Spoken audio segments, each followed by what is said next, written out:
Hello everyone, good morning. কেমন আছো তোমরা? আমি তো ভালোই আছি। আজকে দেখো রাস্তা থেকে ব্লগটা শুরু করছি। আসলে এই ব্লগটা আমি দুদিন বাদে দিচ্ছি। সেদিন ছিল রোববার, আর রোববারে তখন বাজে সকাল 7টা। তো আমরা সবাই মিলে বেরিয়ে পড়েছি। সবাই বলতে আমি, মিঠি, মা আর ড্রাইভারদার ফ্যামিলি মেম্বার্সরা। তো জাস্ট মানে বেরিয়েছি বাড়ি থেকে, কিন্তু আকাশ হচ্ছে প্রচণ্ড মেঘলা। মানে আমরা রীতিমতো ভয়ে আছি যে কখন বৃষ্টি নামে। এবার বলি আমরা কোথায় যাচ্ছি। আমরা যাচ্ছি হচ্ছে মায়াপুর।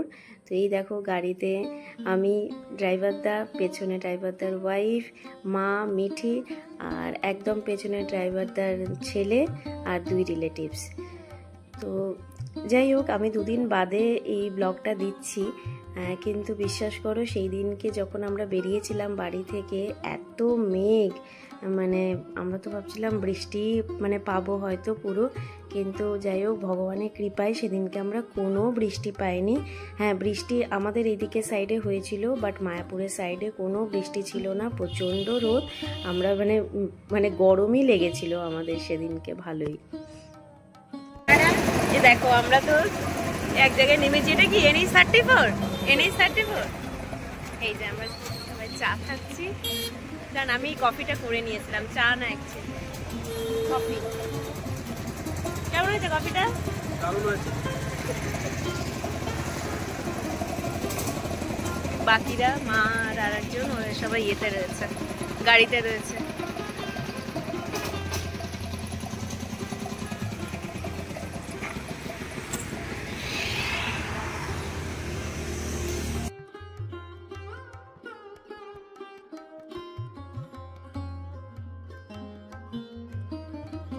তো এই দেখো, তারপরে আমরা একটা ওই হোটেলে এলাম ব্রেকফাস্ট করার জন্যে।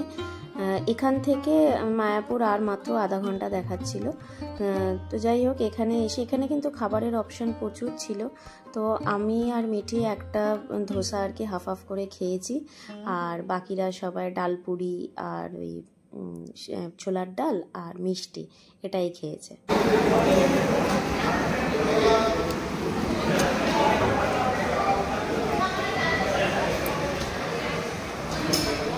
কেমন মাধুরী? ভালো খেতে? মা, মাম্মাম কেমন লাগছে? ভালো লাগছে? এইটা আমরা নিয়েছি, কি জানো, প্লেন ধোসা। ভালোই খেতে। আর ওই যে ওই টেবিলে বাকিরা বসেছে 4 জন, সবাই ডালপুরিই খাচ্ছে। আমি আর মিঠি শুধু প্লেন ধোসা নিয়েছি। না, ওটা ঝাল, ওটা চাটনি। চলো আমরা ব্রেকফাস্টটা করে নিই। তো দেখো, আমরা ব্রেকফাস্ট সেরেই এবার বেরিয়ে পড়েছি। আর মাত্র জাস্ট আধা ঘন্টার রাস্তা ছিল, কিন্তু এবারে কিন্তু জায়গা বদল হয়ে গেছে। মানে আমি এবার পেছনে চলে এসেছি, মাধুরীকে ফার্স্টে দিয়ে দিয়েছি। তো এই দেখো, এই সেই মায়াপুরের বিখ্যাত মন্দির। শুনেছি নাকি এই মন্দিরটা পৃথিবীর সবথেকে বড় কৃষ্ণ মন্দির। তো মন্দিরটা তো নো ডাউট পুরোটা তৈরি যখন হবে তখন খুব সুন্দর হবে। তো দেখো, আমরা তো মায়াপুরের এবার মন্দিরের ভেতরে গাড়ি পার্কিং করে ঢুকে গেছি। গাড়ি পার্কিংয়ে 150 টাকা নিল। তো প্রথমেই যেটা আমরা করলাম, আমরা গিয়ে যে বিভিন্ন ভবনে যে প্রসাদ পাওয়া যায়, সেই প্রসাদের যে টিকিট সেটা আমরা কেটে নিলাম। এখানে প্রচুর ভবন আছে এবং প্রত্যেক ভবনেই কিন্তু প্রসাদ পাওয়া যায়, কিন্তু আমরা আর কি ওই গদা ভবন যেটা, সেইখান থেকে আমরা প্রসাদের টিকিট কেটেছিলাম। তো এখানে 50, 80, 100, 150 এই সমস্ত টিকিট পাওয়া যায়। 100-150গুলোতে অবশ্যই মানে আইটেম অনেক বেশি, বাট আমরা যখন 10টার সময় পৌঁছেছি তখন আর কোনো টিকিটই অ্যাভেলেবেল ছিল না, শুধু 80 টাকার কয়েকটা টিকিট অ্যাভেলেবেল ছিল। তো আমরা তাড়াতাড়ি করে 80 টাকার টিকিটটাই কেটে নিলাম। এবার এখান থেকে আমরা টিকিটটা কেটে নিয়ে তারপরে আমরা চলে গেলাম হচ্ছে নতুন মন্দিরটা দেখবার জন্য। কিন্তু নতুন মন্দিরটা শুনলাম যে 12টা থেকে 1টা অবধি খোলা থাকে। তো তখন 11টা বাজে, তো 1 ঘন্টা হাতে টাইম আছে। তো আমরা চলে গেলাম পুরনো মন্দিরটা দেখতে। তো এখানে দেখো এই যে আমরা যে জায়গাটা দিয়ে যাচ্ছি এর ডান দিকেই এই যে নতুন মন্দিরটা, নতুন মন্দিরের কাজ কিন্তু এখনও প্রচুর বাকি, তোমাদেরকে আমি পরে দেখাচ্ছি সেই ক্লিপগুলো। আর এই দেখো এখানে দাঁড়িয়ে আমরা বেশ কিছু ফটোশ্যুট করলাম, কারণ আমাদের 1 ঘন্টা কাটাতে হতো। তো এই ফটোশ্যুটগুলো করে তারপরে আমরা হেঁটে চলে গেলাম পুরনো মন্দিরে। কিন্তু পুরনো মন্দিরে তো ওই মোবাইল বা এই সমস্ত অ্যালাউ না, তো সুতরাং ভেতরের কোনো ছবি আমি তো নিতে পারিনি, মোবাইল জমা রেখেই গেছিলাম। তো মন্দিরটা দেখে ওখানে খানিকক্ষণ বসে তারপর আবার আমরা বেরিয়ে এই যে সামনে দোকানগুলো দেখছো, এই দোকান থেকে আমরা কিছু জিনিসপত্র নিয়েছি। মানে আমি যেমন গোপালের জন্য 2টো জামা নিয়েছি, আরও অন্যান্যরা সবাই পুজোর সব জিনিসপত্র নিয়েছে। এইবার যখন প্রায় 12টা বাজতে 5 মিনিট বাকি, তো ঠিক তার আগেই আমরা চলে এসেছি নতুন মন্দিরের কাছে। এখানে এন্ট্রি ফি পার পার্সন 50 টাকা করে নিয়েছিল। তো আমরা জাস্ট ওয়েট করে আছি। এরপরেই দেখো এখানে আমাদেরকে ঢোকালো। মানে ঢোকানোর সময়টা না বেশ অনেকটা মানে উঁচু, মানে বেশ 2টো এরকম বড় বড় স্লোপ আমাদের পেরিয়ে তারপরে এই মন্দিরের ভেতরে ঢুকতে হয়েছে। এখানে মন্দিরে মানে যে গাইড আর কি, সে এই মন্দিরটা সম্বন্ধে নানা রকম কথা বলছিল। তো সেটাই মানে ওদের বক্তব্য হচ্ছে 2026-এর শেষের দিকে হয়তো মন্দিরটা হয়ে যেতে পারে। বাট অনেকের মুখ থেকে যেটা শুনলাম যে এটা হতে এখনও 4-5 বছর লাগবে। সত্যিই তাই, কারণ প্রচুর কাজ বাকি। দেখে যতটুকু মনে হচ্ছে হয়তো অনেক মানে কি বেশ আর্ধেকেও এখনও কাজ মনে হয় পৌঁছায়নি। কিন্তু সত্যি বলছি, মন্দিরটা যখন সত্যি তৈরি হবে না, তখন দারুণ একটা মন্দির তৈরি হবে। তো এইখানে ওই মন্দিরটা দেখে নেওয়ার পরে আমরা খানিকক্ষণ এখানে বসেছিলাম, কারণ আমাদের খাওয়ার টাইমিং ছিল হচ্ছে 1টা থেকে। তো টাইম ছিল হাতে, আধা ঘন্টা টাইম আছে। তো আমরা এখানে বসেও ছিলাম এবং এখানে আমরা বসে কিছু ফটোশ্যুটও করলাম। তো ওই দেখো মন্দিরটা আমি তোমাদেরকে একটু দেখাচ্ছি, যেটা মেন মন্দির। তবে এর ভেতর তো আরও অনেক আছে। আমাদের জাস্ট 2টো জায়গা ওরা দেখালো যেখানটায় অল্প অল্প তৈরি হয়েছে। তো সেই জায়গাগুলো দেখেই আমরা তারপরে চলে এলাম খাবারের এখানে। তো প্রথমে আমরা গদা ভবনের যেখানে টিকিট দিচ্ছিল আমরা সেই জায়গাটায় খানিকক্ষণ বসেছিলাম, কিন্তু পরে বুঝতে পারলাম যে না, অ্যাকচুয়াল লাইন ওখানে না, ওখানে শুধু যারা 100-150 টাকার টিকিট কেটেছে তাদেরই শুধু আছে, মানে তারাই শুধু লাইনে দাঁড়িয়ে আছে। 80 টাকার লাইনটা অন্যদিকে। তো তারপরে যাই হোক বেশ খানিকক্ষণ লাইনে দাঁড়িয়ে তারপর আমরা খাবারের এখানে পৌঁছে গেলাম। আমি আর মিঠি জানো তো একটাই থালি নিয়েছিলাম, কারণ আমরা জানতাম যা খাবারের পরিমাণ দেবে আমার একার পক্ষে খাওয়া সম্ভব না, মিঠিরও একার পক্ষে খাওয়া সম্ভব না। তো একটাই থালি নিয়েছিলাম। আচ্ছা, থালির মধ্যে ছিল হচ্ছে ভাত, ডাল, একটা সবজি আর পনিরের তরকারি, একটা কুমড়ো ভাজা, আর তার সাথে ছিল হচ্ছে পায়েস। তো প্রসাদ তো ভালোই হয়, প্রসাদের তো আর কোনো রিভিউ হয় না, প্রসাদ সবসময়ই ভালো হয়।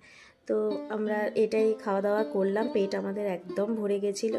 তারপর আমরা বেশ খানিকক্ষণ মানে ওয়েট করেছিলাম। ওখানে একটা পার্কের মতো ছিল, তো সেই পার্কে বেশ খানিকক্ষণ ওয়েট করেছিলাম। আমরা ভেবেছিলাম যে আমরা সন্ধ্যা আরতি দেখে ফিরবো, কিন্তু মানে যখন আমাদের খাওয়া দাওয়া শেষ হয়েছে তখন প্রায় 2:30 বাজে। এবার সন্ধ্যা আরতি শুরু হবে সেই 6টা থেকে। তো অতক্ষণ আর কেউই ওয়েট করতে চাইলো না। আর মানে সে বলছিলাম না, সেদিনকে এত রোদ ছিল যে আমরা মানে আর পারা যাচ্ছিল না, এত গরম লাগছে। তো সন্ধ্যা আরতি তো এর আগেও দেখেছি, মানে ইনফ্যাক্ট এখানে যারা আমরা গেছি সবাই আমাদের সন্ধ্যা আরতি দেখা। তো সুতরাং আর ওয়েট করলাম না, বেরিয়ে পড়লাম। আর মানে আমরা যখন ফিরছি তখন আমরা কৃষ্ণনগরের যে অধরচন্দ্র যে মিষ্টি, সেখান থেকে আমরা সরপুরি আর সরভাজা এগুলো কিনে তারপরে আমাদের বাড়ি ফিরতে মোটামুটি 5টা 5:30 বেজে গেছিলো। কিন্তু শুনলাম নাকি প্রচণ্ড বৃষ্টি হয়েছে, ইনফ্যাক্ট রাস্তাতেও আমরা বৃষ্টি পেয়েছি, কিন্তু মায়াপুরে আমরা সেদিনকে কোনো বৃষ্টি পাইনি।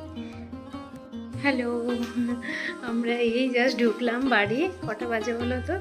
5:30। আমরা না ভেবেছিলাম যে ইয়ে করব, ওই সন্ধ্যা আরতিটা দেখে তারপরে ফিরবো, কিন্তু কেউ আর ওয়েট করলো না, কারণ 2টো না 2:30-এর মধ্যে না আমাদের সব কাজ ওখানে হয়ে গেছে মায়াপুরে। মানে প্রসাদ পাওয়া বলো বা এমনি তোমার যে মন্দিরগুলো আমরা ভিজিট করেছি সেগুলো সবই হয়ে গেছিলো। তো তারপরে আর কি বললো যে এখন 4 ঘন্টা বসে থাকতে হবে। তো থাক, আর দেখবো না, এর আগেও তো দেখেছি, তো আর দেখবো না। তো তারপরে চলে এলাম। আর নবদ্বীপ তো যাওয়া হয়নি। আর ওই ফেরার পথে কৃষ্ণনগরে যে ওই অধরচন্দ্র যে মিষ্টির যে দোকানটা, ওই সরপুরি আর সরভাজার যে দোকান, ওইখানে গেছিলাম, ওখান থেকে একটু মিষ্টি নিয়ে এসেছি। তো এই জাস্ট ঢুকলাম, এই ঢোকার আগে শুনলাম নাকি প্রচণ্ড বৃষ্টি হয়েছে, অথচ ওখানে মানে আমরা যে গেছিলাম মায়াপুরে আজকে আমরা একটুও বৃষ্টি পাইনি, আর এত রোদ যে মানে কি বলবো, মানে এত গরম লেগেছে। কিন্তু এইখানে তো শুনছি, মানে দেখলামও তাই, প্রচণ্ড বৃষ্টি হয়েছে। তো যাই হোক, তো আজকের দিনটা তো এইভাবেই কাটলো। আর একটা জিনিস মানে বলার, সেটা হচ্ছে যে আজকে হচ্ছে 29 জুন, আর আজকে অ্যাকচুয়ালি একটা স্পেশাল দিন আমার আর প্রণবের কাছে। সেটা হচ্ছে যে আজকে আমাদের মানে ম্যারেজ রেজিস্ট্রির ডে। মানে আজকের দিনে আমাদের 2014-তে বিয়ে হয়েছে, তো আজকের দিনে আমাদের ইয়ে ছিল, মানে রেজিস্ট্রি হয়েছিল, ঠিক আছে। আর ঠিক তার এক সপ্তাহ বাদে আমাদের বিয়ে হয়েছে। তো এবার আজকে মানে আজকের দিনে মানে সকালে আর কি ছেলে আশীর্বাদ হয়েছিল, মানে আমার মায়েরা আর কি এসেছিল আজকে এখানে ছেলের আশীর্বাদ করতে। আর সন্ধেবেলাতে এখান থেকে সবাই, আমার শ্বশুরবাড়ি থেকে সবাই আমার বাপের বাড়িতে গেছিলো, ওইখানে ছিল হচ্ছে রেজিস্ট্রি। তো আজকে সেই স্পেশাল দিনটা, তো মানে ভেবেছিলাম কিছু হয়তো একটা সেলিব্রেট করবো, বাট এখনও কিছু না প্ল্যান করিনি। মিঠি কিন্তু আমাকে এমনিতে খোঁচাচ্ছে যে মাম্মাম কিছু একটা করতে হবে, কিছু একটা করতে হবে। আমারও যে মানে ইচ্ছে করছে না তা নয়, কিন্তু এই জাস্ট এলাম তো, এখনও আমি কিচ্ছু প্ল্যান করিনি কি করব না করব। তবে যাই করি করবো না কেন, যদি কিছু করি, হ্যাঁ যদি কিছু স্পেশাল কিছু করি, তাহলে নিশ্চয়ই সেটা ব্লগের মধ্যে আমি অবশ্যই তুলে ধরবো। তো আপাতত আমি ব্লগটা এখানেই শেষ করে দিচ্ছি। আর যদি কিছু সন্ধ্যাবেলার দিকে সেলিব্রেট করি অবশ্যই তোমাদের সাথে শেয়ার করব। আর ঠিক আছে, চলো এখন তাহলে ব্লগটা শেষ করছি। আর আজকের ব্লগটা যদি তোমাদের ভালো লেগে থাকে তাহলে লাইক করো, শেয়ার করো, আর অবশ্যই যারা নতুন তারা সাবস্ক্রাইব করো। তো চলো, আবার একটা নতুন ব্লগে তোমাদের সাথে দেখা হচ্ছে, ততক্ষণের জন্য টাটা, বাই বাই।